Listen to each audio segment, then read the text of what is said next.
Tuh.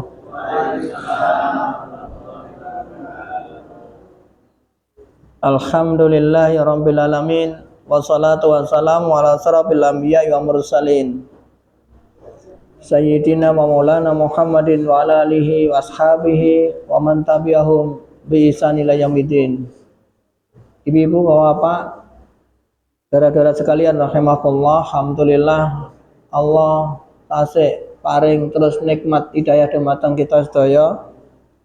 Mugi-mugi seluruh potensi nikmat hidayah ingkang dipun paringaken Allah Subhanahu wa taala saged kita terus manfaataken, maksimalkan untuk meningkatkan nilai ketakwaan dan ketaatan kita pada Allah Subhanahu wa taala. Banter-banter amin iki yo tok kuwatir kula niku. Mergane ngene iki musim ngeten iki kadang-kadang lek kula sing matur beda. Saya moga-moga, oh ya, ngoten bener kayak mangu sini buri, rada dawa. Nah, itu bener gitu. Nah, malah bener lagi itu. Lanjut. Ngapunten nggih. Mare wong wis curiga kalih kula niku. Sampai padha cegah ngaji kalih kula iki gara-gara ya ngono curiga. Apa tidak dijak datang pundi ngoten. Bapak Ibu sallallahu kita tasik imut, kita masih ingat bahwa dulu pernah kita beberapa kali sebenarnya kita itu mengucapkan syahadah pada Allah Subhanahu wa taala. Yang pertama pada saat kita masih dalam kandungan, kita pernah ditanya oleh Allah Subhanahu wa taala, "Alastu birabbikum?" Apakah betul saya itu Tuhanmu? Kemudian pada saat itu kita sudah menjawab, qalu bala syahidna, leres jenengan adalah Tuhan saya. Nah, kemudian jenengan sudah menginjak balik mau memperdalam nilai-nilai Islam, kita juga mengucapkan dua kalimat syahadat lagi, asyhadu an la ilaha illallah wa asyhadu anna Muhammad Rasulullah. Kemudian yang ketiga pada saat jenengan akad nikah ngoten nggih. Nggih, akad nikah tur syahadat toh? Dengan mengucapkan asyhadu an la ilaha illallah wa asyhadu anna Muhammad Rasulullah. Lah kawula sekedhik badhe ngimutaken Bapak Allah bahwa kalimat itu adalah kalimat persaksian, asyahadah. Nah, syahadah itu persaksian itu merupakan ikrar nggih. Ikrar ini napa nggih? Proklamir, jadi mengumumkan diri bahwa saya itu menyatakan tidak ada ilah kecuali Allah dan saya menyatakan bahwa Muhammad itu adalah utusan Allah. Bahwa Allah adalah satu-satunya zat yang wajib kita ikuti, yang wajib kita taati, yang wajib kita ibadahi. Kemudian kita menyatakan juga bahwa Muhammad itu adalah satu-satunya makhluk Allah yang patut kita ambil contoh teladan di dalamnya. Nah, kemudian kita juga sering mengucapkan di dalam perjalanan kehidupan kita dengan mengucapkan raditu billahi wa bil islami wa bi Muhammadin nabiyya wa rasulah. Artinya kita menyadikan bahwa Allah itu adalah qasdul hayah. Allah itu adalah tempat tujuan kita. Allah itu adalah tujuan hidup kita. Nah, nanti dari sini nanti kita monggo saling mengevaluasi apakah betul bahwa aktivitas kehidupan kita itu hanya tertuju pada Allah Subhanahu wa taala. Termasuk kegiatan kita di sini juga karena Allah. Jenengan apa saja yang jenengan lakukan adalah karena Allah. Leres nggih? Mboten demi yang lain. Demi nyai? Demikian. Tapi mengke terus napa niku ditanya secara realitas demi ini buatan demi Allah. Tapi muka-muka wonten mriki sedaya demi Allah ngoten nggih. Sing mboten tujuannya mboten kepada Allah, tujuan hidupnya ndak kepada Allah, mboten teko ngoten nggih.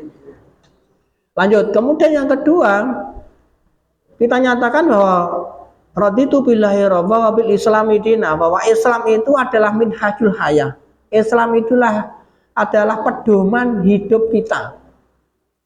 Jadi pedoman hidup kita, cara kehidupan kita adalah secara Islami. Apakah sudah leres?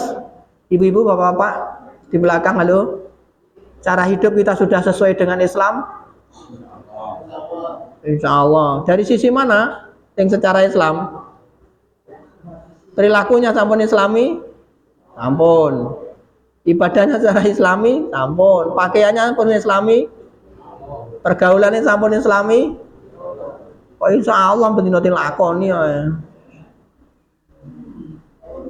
Nah, muga-muga awake memang betul-betul sudah Islam. Tapi rasa-rasanya isih berjalan wae. Nggih to? Ibu-ibu payo ngoten. Nggih. Berarti Islami no mboten? Ya sok-sok ngono. 50%. 50% api.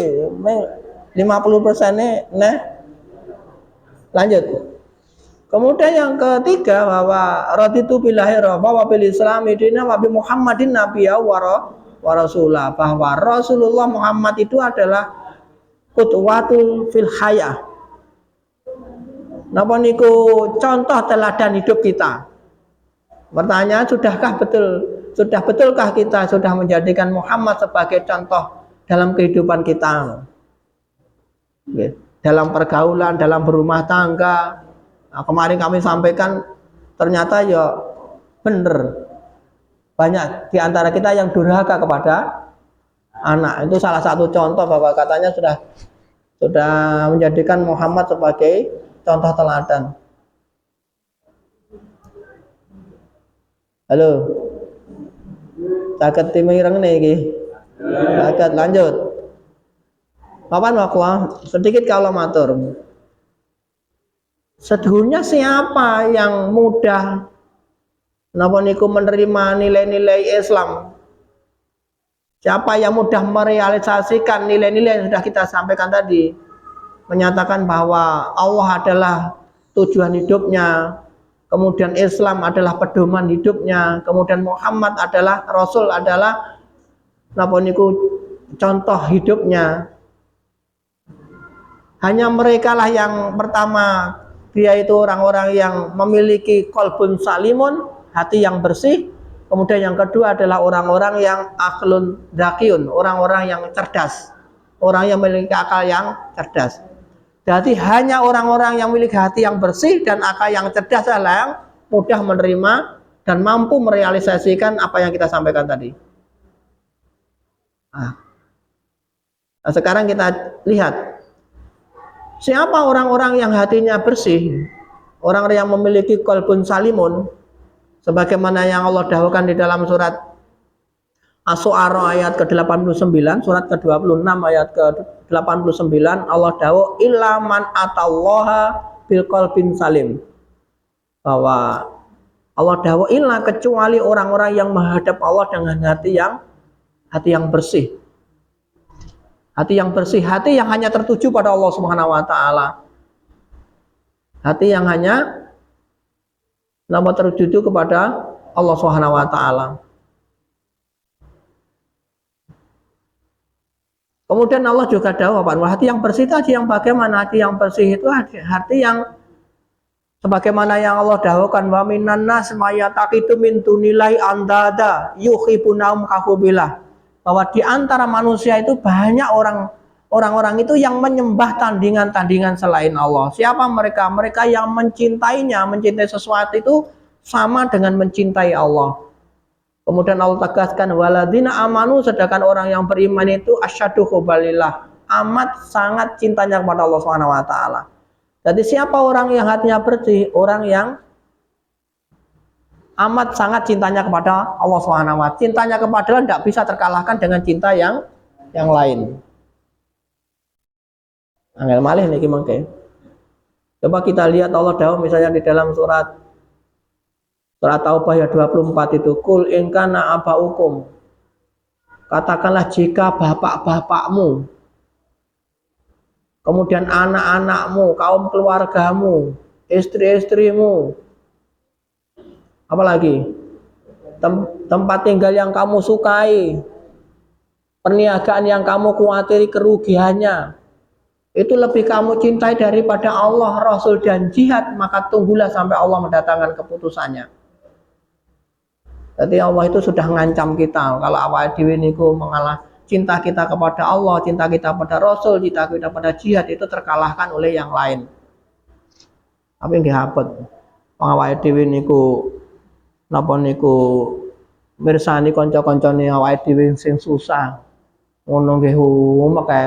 Iki ngopani wong nang luar negeri sing kene ra popan ngono barang ya sik enten kok.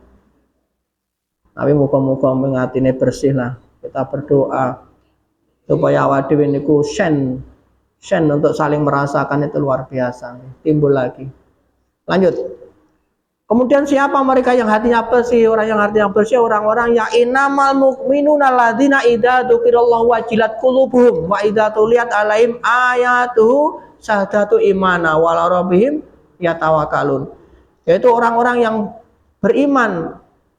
Kemudian ia itu bila disebut nama Allah maka gemetar hatinya. Jadi kalau ada panggilan, ada nama Allah disebut itu dia gemetar untuk segera memenuhinya. Takut kalau nanti tidak tertuju pada Allah Subhanahu wa taala. Sama kalau kita ngeten Bapak Ararai pun. Kira-kira awake dhewe lek krungu adzan ngono nggih, krungu adzan. Awake dhewe niku atine gemetar untuk segera memenuhi napa nggih nyuwantai mawon. Alah sik urung sik adzan. Kemudian nang nggone masjid ngono arep wudu, alah sik urung qomat, sik dolanan HP, sik dolanan napa ngoten nggih. Sik jagungan. Ngono ya qomat ngono lho. Alah kan urung sak rakaat, sik urung kasep, sik kena ditututi ngono. Akhire tekone klintri ngono. Kari dhewe. Pak dawe anu nangkane nang masjid iku kon ora oleh kesusu-susu kon santai ngono. Ya jane kon santai tapi jenengan kesantenan ngoten nggih. Wong kudune qomat iki langsung set ngono motor rapi ngono plek ngono. Qomat sik ya ya ono saking santene. Wonten mriki nggih ngoten. Ya ndak. Dawe mboten, Bu. Sing ngono ku ndak teko.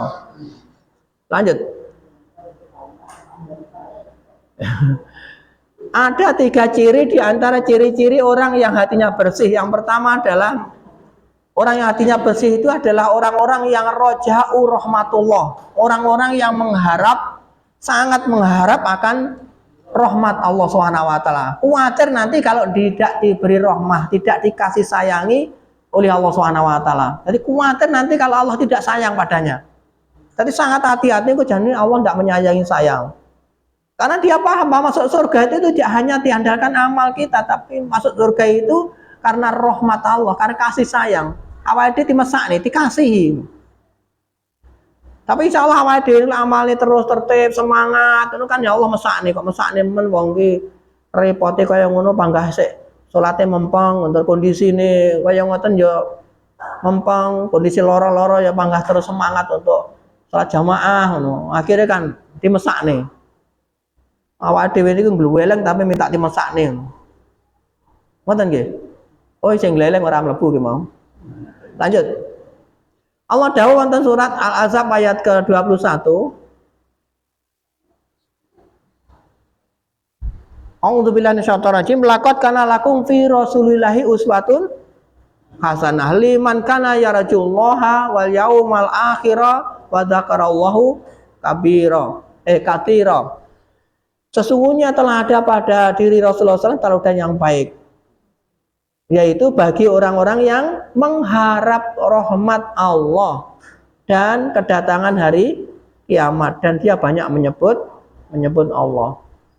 Bapak Ibu Allah semoga kita itu selalu terus berharap akan kasih sayang dari Allah Subhanahu wa taala. Kemudian kita harus terus mengevaluasi, kita berpikir, kita bermuhasabah, kita bertanya pada diri sendiri apakah yang saya lakukan itu nanti menjadikan saya dikasih sayangi oleh Allah atau tidak. Ngoten. Lah aku ngaji ngeten ki aku rame dhewe kira Allah sayang apa ora ngono. Ini penting niki. Lah aku ngeten niki dolanan dhewe ngeten niki aku hati cintai dikasih sayangi Allah apa ndak. Nah, ngoten. Nah, ini penting Bapak-bapak. Ini tak sampaikan bukan untuk saya, malah untuk jenengan semua. Kalau saya kan fokus ini nyampaikan. Tapi jenengan fokus apa ora? Alhamdulillah, mantap. Semoga Allah rahmati kita semua. Itu yang pertama. Kemudian yang kedua, orang-orang yang hatinya bersih adalah orang-orang yang khaufun iqabillah. Khaufun iqabillah. Dia itu takut akan azab, takut akan iqab, balasan, hukuman dari Allah Subhanahu wa taala. Takut dihukum oleh Allah Subhanahu wa taala.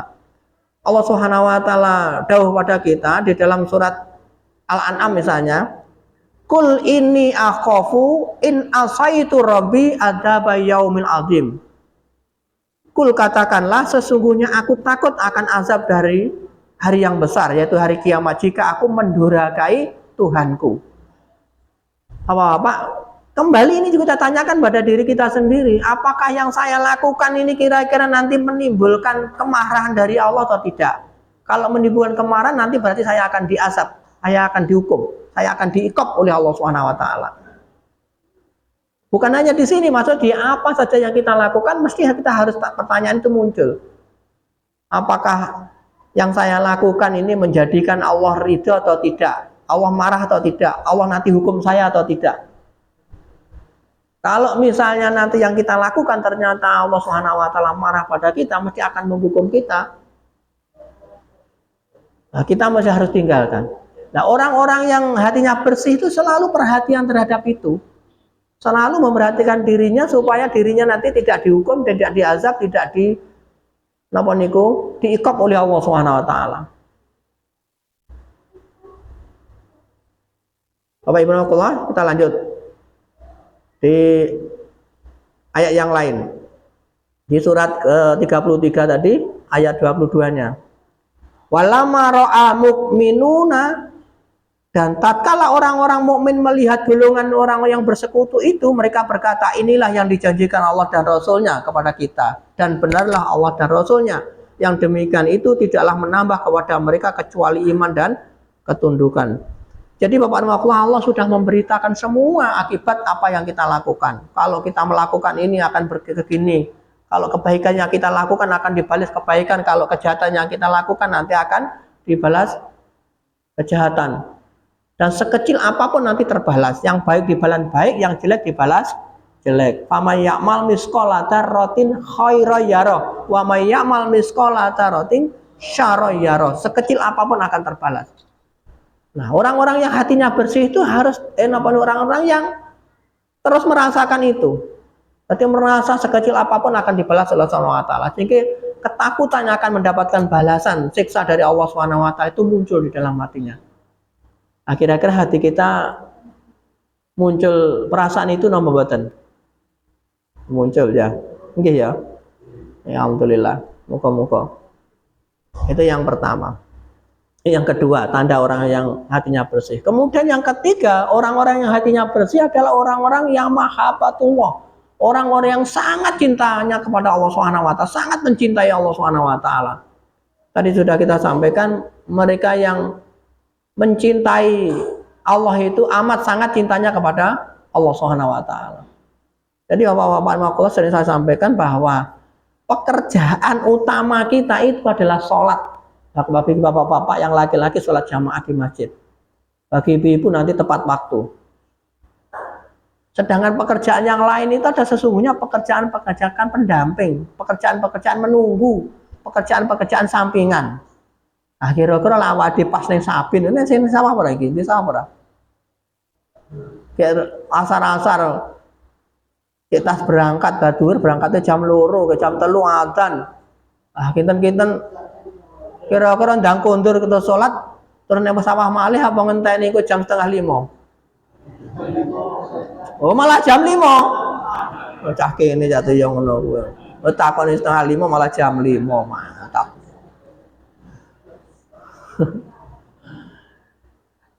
Kita wonten mriki niki nggih. Kita di sini ini hanya sekedar napa niku pekerjaan menunggu salat Isya. Timbangannya nganggur diisi pengajian sehingga nanti berpahala. Aslinya ngoten.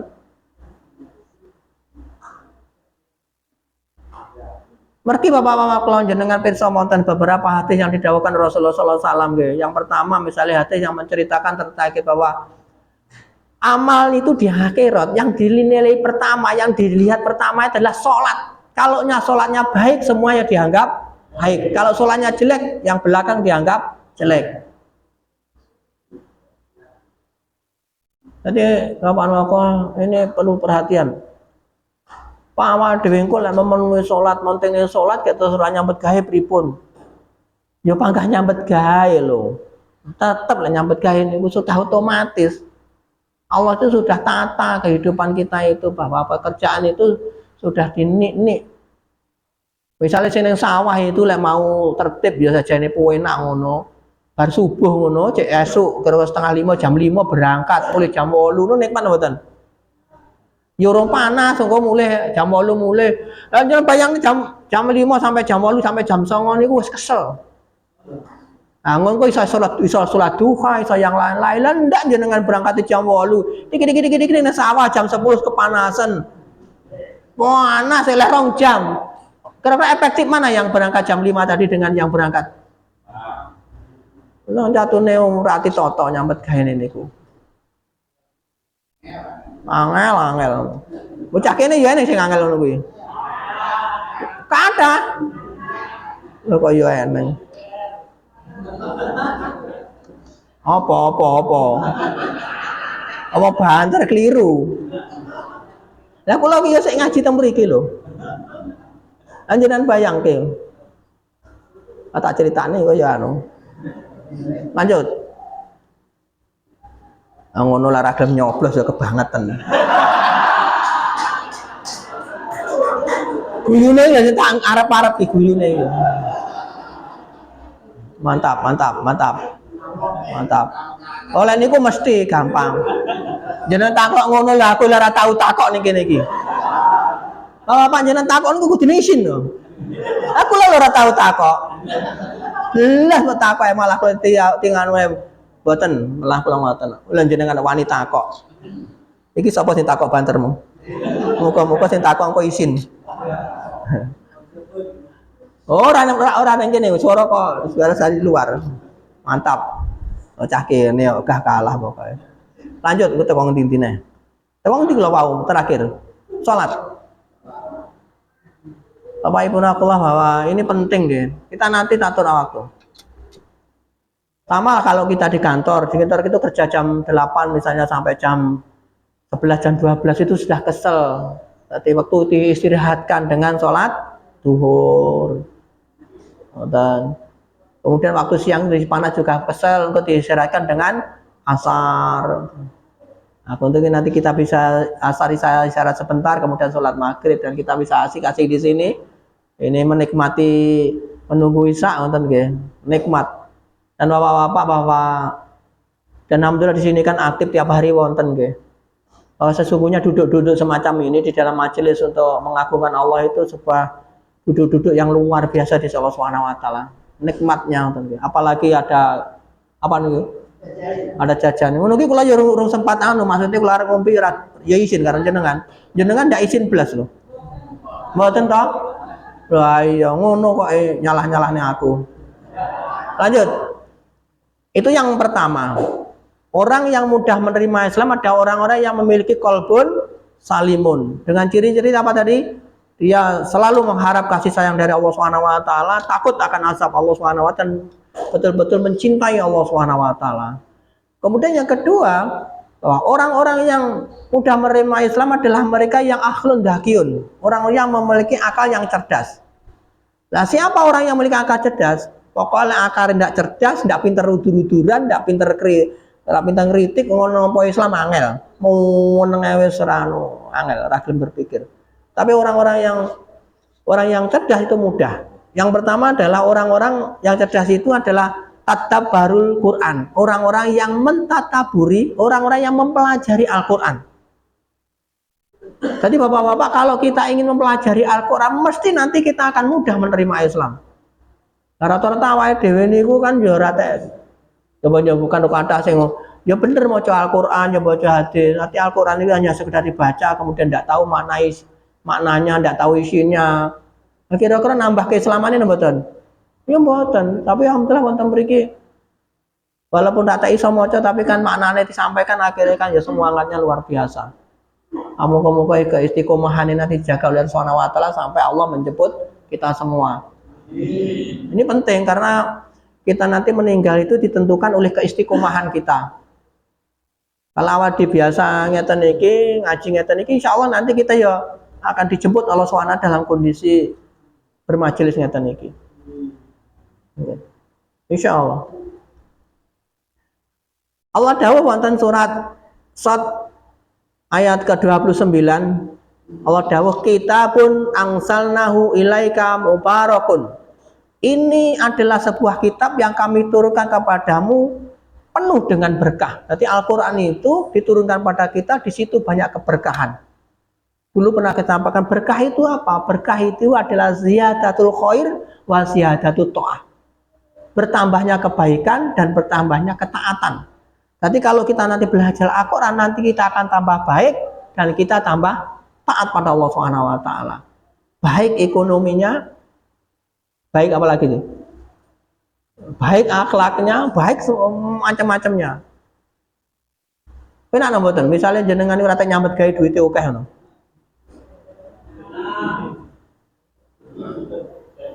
Muni oneh ngono.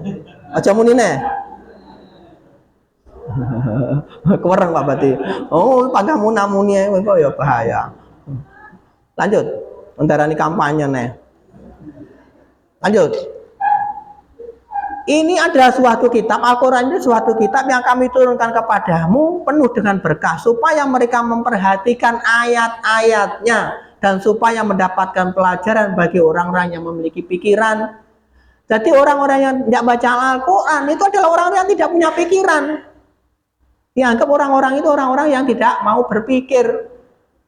Kalau mau berpikir, pelajari Al-Quran, okay, perhatikan ayat-ayatnya, insya Allah nanti kita akan menemukan berbagai macam solusi kehidupan. Solusi apa? Solusi ekonomi, okay, solusi kesehatan. Kalau rumiyin wonten Al-Quran itu kan Allah dawuh wonten surat Shad juga ayat 41-42. Urkut birijlika mutasalum baritu wasyarob.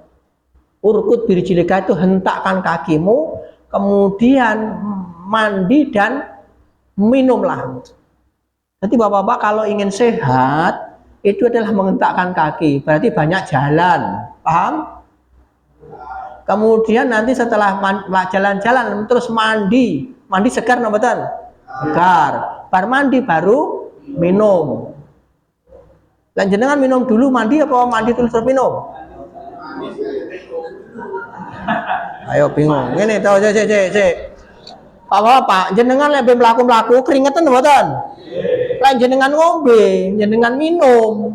Niku mengke otomatis medal, kan pori-pori membuka. Tapi kalau kita itu mandi dulu, pori-pori tertutup, kita minum, tidak ada yang keluar, tapi semuanya jadi energi, paham? Eneng-eneng mau Al-Quran, teori-teori yang lain ditinggalkan. Kalau Al-Quran sudah dawuh. Kalau tidak percaya nanti kata kaji, hanya cukup dengan hentakan kaki, jenengan nanti bisa menyelesaikan masalah kesehatan jenengan. Hentak kaki yang mana? Nanti kita ajari bagaimana cara menghentakkan kaki. Lanjut, engko kapan malah? Iki siji temane, iki tema kesehatan.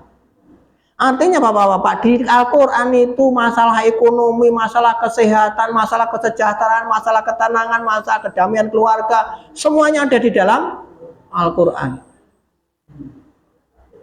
Moga-moga nanti bapak-bapak, ibu-ibu semangat terus untuk mengkaji Al-Quran, sehingga nanti kita bisa mendapatkan semua itu solusi-solusi kehidupan kita. Tidak ada yang tidak tersolusikan di dalam Al-Quran. Bahkan kalau Umar bin Khattab dawuh, seandainya saya kehilangan tali kekang unta saya, makan kan cari di dalam Al-Quran. Maksudnya solusinya itu ada di dalam Al-Quran, sekecil apapun masalah kehidupan itu. Orang sah melayu nih dukun, orang masa melayu nggak nih wong tua, orang melayu nggak nih paranormal, golek sing normal mawon. Saya enten nih sing melayu nih dukun. Jenengan termasuk? Awas loh.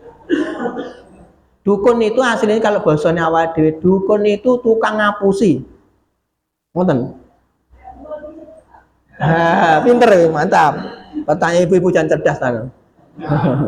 Ya canes niku. Yang saya maksud itu dukun yang katanya mengetahui yang gaib, bisa meramal kehidupan masa depannya dan seterusnya. Dukun pijet no, nyopo niku kalian. Apa aku lah nih dukun pijet no. Mboten ngenai, saya paham. Kalau masalah istilahnya kalau orang jauh dukun itu dukun pijet, dukun bayi mboten ana apa. Hebat percaya jenengan teng griya mawon tak pijet iku lho nggih saged pijet. Pijet anak-anak nggih saged. Hah? Bayarannya piro ngono kuwi? Matur suwun mawon nggih saged to. Ya padha karo wonten mriki matur suwun Pak Badin. Ngono ya ditakok nih lho ngono ki amplope piye. Cara cah kene yo reneng model ngono kuwi. Cah kene dilawan ngono. Ngelawan bocah kene tokne lek no. Lanjut. Yang pertama tadi orang yang akhlak cerdas adalah orang yang mentadaburi Al-Qur'an. Orang-orang yang mau mempelajari Al-Qur'an. Coba kita lihat yang selanjutnya. Allah dawuh di dalam surah Muhammad ayat 24. Afala yatadabbarunal Qur'ana am ala qulubil aqfaluha. Maka apakah mereka tidak memperhatikan Al-Qur'an atau hati mereka terkunci? Jadi orang-orang yang tidak mau belajar Al-Quran, yang tidak mempelajari Al-Quran, tidak mengetahui, tidak mentadaburi Al-Quran, memperhatikan Al-Quran, itu dianggap hatinya terkunci, tertutup. Muga-muga awak dhewe niku napa niku memiliki hati yang terbuka, akal yang cerdas sehingga mampu menerima dan mempelajari Al-Quran. Gampang bapak-bapak awak dhewe ndak iso basa Arab ya ora apa-apa. Moco terjemah yang sampun diterjemahkan oleh para ulama-ulama kita. Ada terjemah napa niku Depak yang insya Allah sudah diterjemahkan oleh banyak ulama. Ada 10 ulama terkenal pada saat itu dan masyhur. Sekali keilmuannya sudah cukup untuk menerjemahkan Al-Quran. Nanti bisa dipelajari. Kemudian yang kedua, orang-orang yang cerdas adalah orang-orang yang atafakaru fil kauni. Orangnya atafakuru fil kauni, orang-orang yang memikirkan alam. Jadi berbagai macam kejadian alam itu dipikirkan. Jangan kemudian bapak-bapak misalnya terjadi banjir, ngoten ya, awadis gopo karepe dhewe. Ajane banjir niku kecuali hanya menguji orang yang kena banjir, ya menguji orang-orang yang tidak kena banjir. Jajal sennya bagaimana, mau bantu apa enggak, ngoten. Nah, seperti kejadian sekarang ini. Misal terjadi ini kejadian awal diuji, bukan hanya di Palestina yang diuji, kita yang diuji. Apakah kita itu memang sebagai orang Muslim atau tidak? Ada perhatian atau tidak? Ada sen untuk membantu atau tidak? Itu tenanan ini. Membaca alam. Jadi apapun kejadian itu banyak hikmah. Tidak ada kejadian yang tidak ada hikmah. Mungkin bagi mereka yang dari sisi hikmahnya adalah mungkin kesabaran. Bagi yang sisi lain adalah ujian terkait dengan kesyukuran. Apakah mau bersyukur dengan mengeluarkan hartanya? Yang satu sana syukur karena kesabaran mendapatkan musibah, yang sini bersyukur dengan mengeluarkan menghadapi ujian dengan syukurnya dengan mengeluarkan materi untuk membantu mereka dan seterusnya. Jadi tidak ada kejadian di alam itu yang tidak bermanfaat. Termasuk misalnya bapak-bapak yang di sawah dari benih satu tik terus tukul berapa? Satu, dari tukul satu jadi tukul berapa? Jagung ini berapa? Bijinya dados pinten? Sing ning sawah ya, Pak. Jagung siji pira jagung siji? Maksudnya nanti bijinya jadi berapa? Berapa? 700. 700 persis kayak nang ayat Al-Qur'an bahwa dari satu nanti Allah akan menghasilkan pahala itu 100.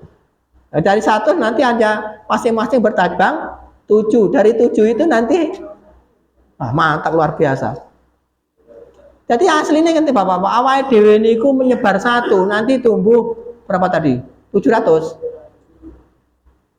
Jadi kita itu misalnya berinfak satu, nanti akan pahalanya berlipat-lipat. Insya Allah kalau kita nanti mentabari kondisi alam, nanti akan bisa menemukan apa yang didahulukan Allah di dalam Al-Quran itu semuanya akan terkuat.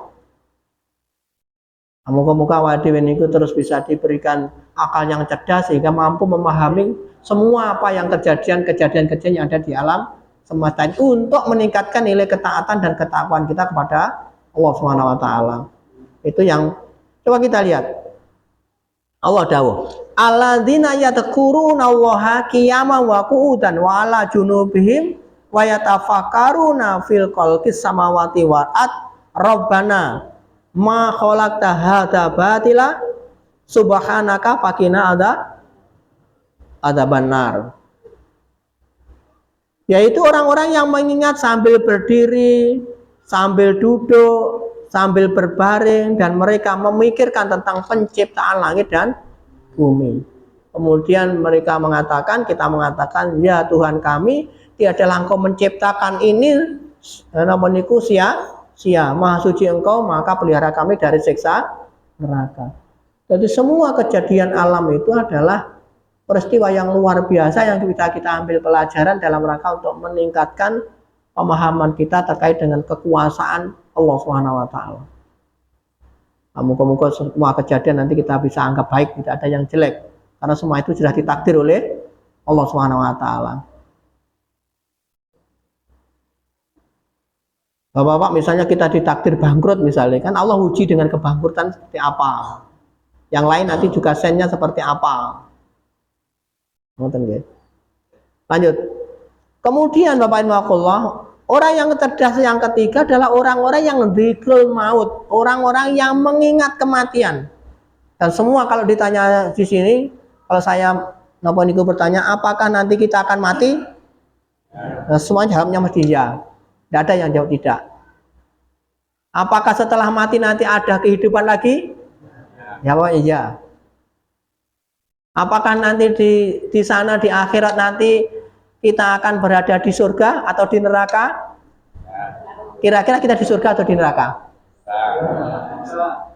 Di surga atau di neraka? Surga.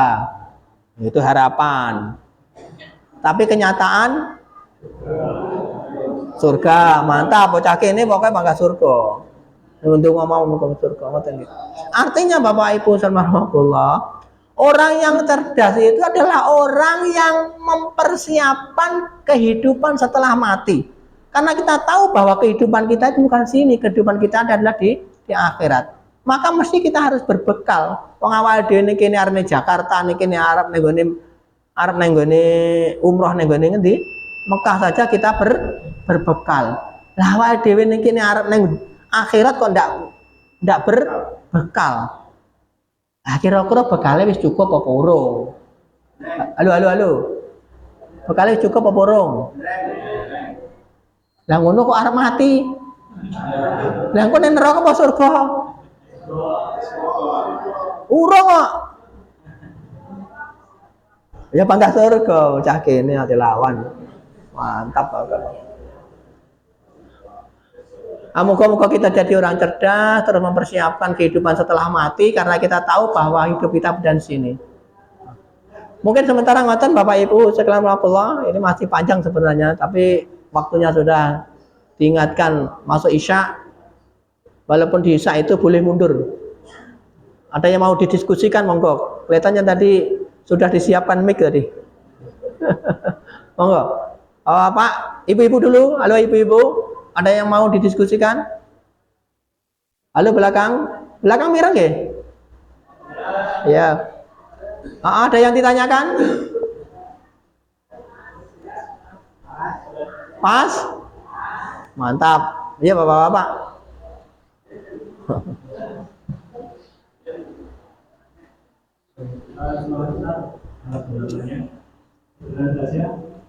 Yang itu mengenai kita itu manusia yang punya sebuah kekurangan. Maksudnya pada titik tertentu kita itu selalu meminta, tetapi pada saat yang lain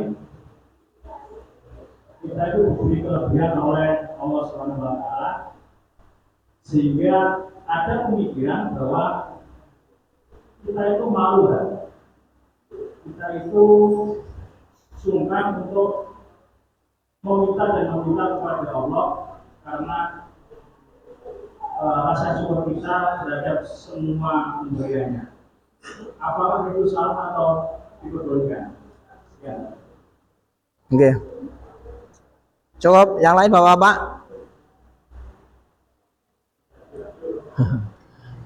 Bapak Ibnu Abdullah bahwa Rasulullah SAW bahwa doa itu adalah inti ibadah. Doa itu adalah inti ibadah. Dan Allah SWT sendiri dawuh, ud'uni astajib lakum. Berdoalah. Jadi kita itu diperintahkan untuk berdoa, diperintahkan untuk meminta, dan Allah akan siap mengabulkan. Atau kita bacakan saja di ayat yang lain, misalnya di surat Al-Baqarah 186 Allah dawuh, wa idza salaka ibadi ani fa ini qarib ujibu da'wadai idadaan fastajibuli wal yu'minu bi la'alahum yarsudun. Allah dawuh, dan apabila hambaku bertanya kepadaku tentang aku, maksud tentang Allah, katakanlah aku Allah dekat. Kemudian Allah tegaskan bahwa aku adalah dekat, aku mengabulkan permohonan orang yang berdoa kepadaku. Aku mengabulkan, Allah mengabulkan segala doa yang diminta oleh hambanya. Kemudian Allah tegaskan, maka hendaklah supaya tidak malu, tak malu. Maka tadi Allah SWT dawuh, pastajibuli wal yu'minu bi. Hendaklah mereka itu memenuhi perintahku dan hendaklah mereka itu beriman kepadaku. Jadi kita memenuhi perintah Allah SWT, kemudian kita beriman yakin kepada Allah SWT. Kemudian Allah tegaskan la'alahum yarsudun, supaya mereka dalam kebenaran, supaya dia itu benar, supaya dia itu lurus. Oke, tidak malu tentunya. Jadi jenengan supaya ndak izin, ya cuma sekedar jaluk. Apa mau? Penuhi perintahnya. Nanti baru kita jaluk. Apa enggak jaluk ngono. Nah, carane piye? Ya padha karo awake dhewe niki lho, lek supaya awake dhewe niku mboten apa njulan jaluk izin ya ganti kongkon. Apa sing diperintahne jenengan kerjakan, otomatis nanti Allah akan penuhi semuanya. Matelah ararai pun muka-muka saged ditangkap Bapak Ibnu Abdullah bahwa doa itu adalah perintah dari Allah SWT, dan kalau kita berdoa itu adalah berpahala di sisi Allah SWT. Nih, ngoten. Ada yang lain? Cukup? Cukup. Ngoten Bapak Ibu sekalian rahimakumullah yang bisa kami sampaikan. Mohon maaf atas segala kesalahan, mungkin bermanfaat dan kita diberikan kepahaman oleh Allah SWT sehingga bisa merealisasikan dalam kehidupan kita sehari-hari. Kita akhiri dengan hamdalah dan doa kafaratul majelis. Alhamdulillah rabbil alamin, subhanakallahumma wa bihamdika asyhadu an la ilaha illa anta astaghfiruka wa atubu ilaik. Assalamualaikum warahmatullahi wabarakatuh.